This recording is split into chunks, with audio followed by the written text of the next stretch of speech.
اعوذ باللہ من الشیطان الرجیم بسم اللہ الرحمن الرحیم رب اشرح لی صدری ویسر لی امری واحلل عقدۃ من لسانی یفقہوا قولی۔ منتخب احادیث اکرام مسلم، مسلمانوں کے حقوق۔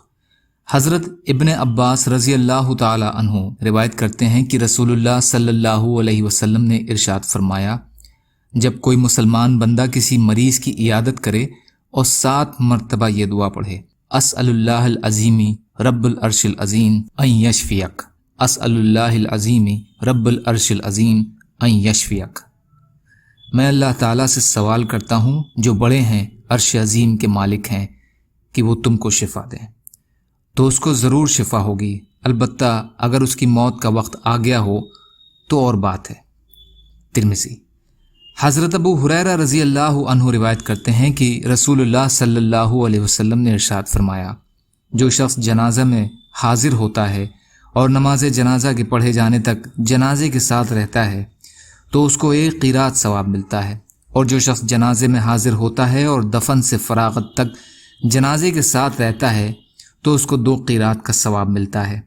رسول اللہ صلی اللہ علیہ وسلم سے دریافت کیا گیا کہ 2 قیرات کیا ہیں؟ ارشاد فرمایا، 2 قیرات 2 بڑے پہاڑوں کے برابر ہیں۔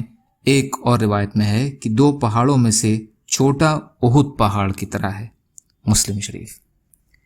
یا اللہ ہم سب کو کہنے سننے سے زیادہ عمل کی توفیق عطا فرما۔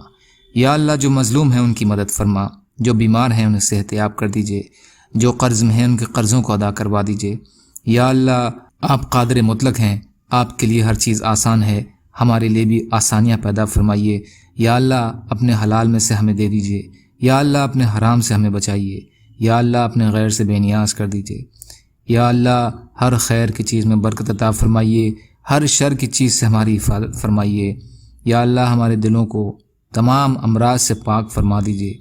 یا اللہ جنت میں جانے والا بنا دیجئے، یا اللہ جہنم سے بچنے والا بنا دیجئے۔ یا اللہ جو مانگا وہ بھی عطا کر دیجئے، جو بھول گئے ہوں اپنے فضل و کرم سے عطا فرمائیے۔ برحمتک یا ارحم الراحمین، لا الہ الا اللہ محمد رسول اللہ۔ السلام علیکم۔